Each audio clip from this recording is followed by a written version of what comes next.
Hey everybody, welcome back to my travel vlog, and today we are going to be talking about the future of travel after COVID-19.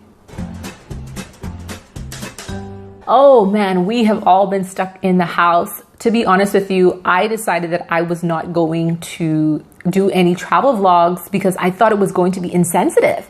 I was like, it makes no sense for me to do any of these vlogs talking about traveling and going this place and that place, and people are locked inside of their house. So I was like, I'm not gonna do any travel vlogs. I'm gonna wait. And so now that the travel restrictions have been lifted slightly, now is the best time. So when 2020 rolled around, I was like, this year, I'm gonna go to Spain. I'm gonna go to Spain for my birthday. I had it all planned out. My friend Kenton, if you have been following me, you will know that I had a friend that's really dear to me that passed away last year. And one of the places that he and I really wanted to go was Malaga. We wanted to go there together, Malaga, Spain. And unfortunately, he passed away last year. And when 2020 rolled around, I was like, you know what? You have to take the bull by the horns, and I am going to go to Spain this year. I introduced everybody to Nick Trip. I was excited about that. And everybody was sending all kind of inquiries about Nick Trip and how to sign up and all of these different things. And I was just so excited. 2020. Oh my God, the travel year that is going to change my life. That's how I looked at this year.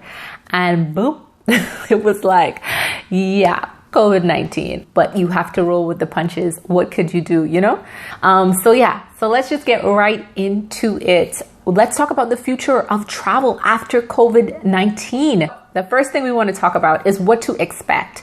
I have been watching all of the YouTube clips from the different experts, the economists, CNN, you name it. I have been trying to figure it out. Like, what is it that we are to expect?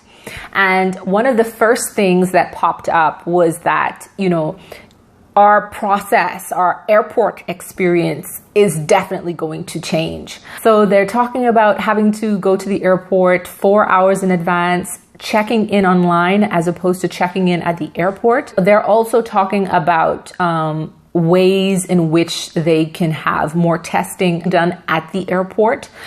I was reading on Forbes.com where they had mentioned that there might be, let's just say might.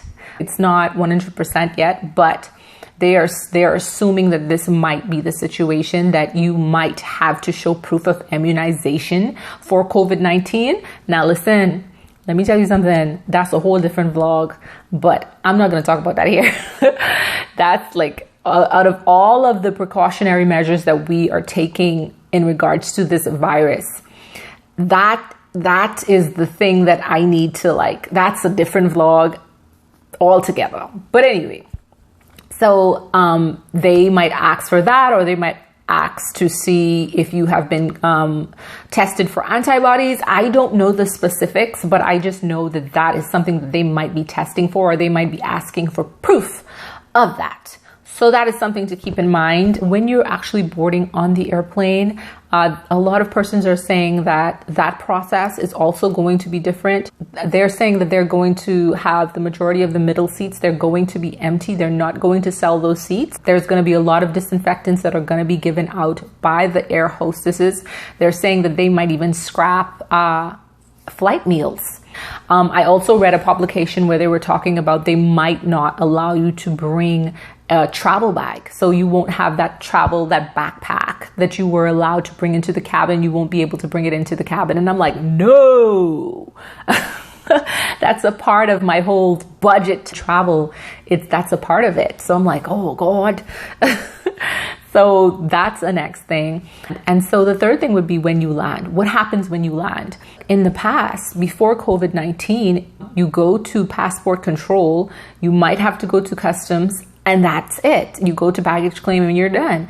But I do feel as though there's going to be an implementation of more testing once you get to your destination. So that's something to think about and to look forward to. All of this is just to keep us safe. I do believe that after about 5 or 6 years, there's going to be a phasing out of these implementations. That's what I think, you know? We're going to get a little more high tech where it's not so manual. I think that's what it's going to be. Now, I know Italy just opened up and they have scrapped the whole 14-day quarantine. They have scrapped it. So you can go to Italy and you can vacation, you can have a good time.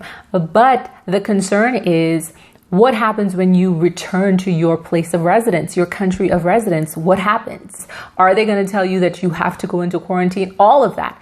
It's like you can go, but what happens when you come back? But yeah, that is something that I've been thinking about. So post COVID-19, as of this moment, those are the things that we are anticipating.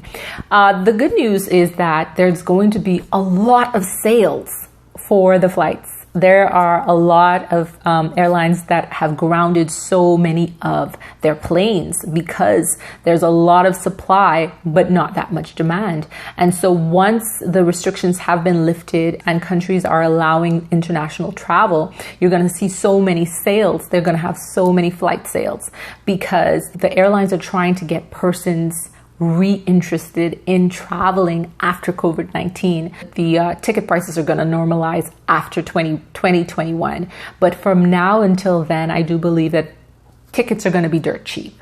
So that's a plus. The number one thing that I can advise when you are booking a ticket would be to get insurance for your trip. That's the only advice that I can give. So this is a very short video. So that's it. So that's all I've got. I can't wait to really start traveling again. And I hope everybody's staying safe. I hope that everybody is practicing social distancing. And I hope that everybody is keeping mentally sane, which is super important. I will see you guys next week. Bye.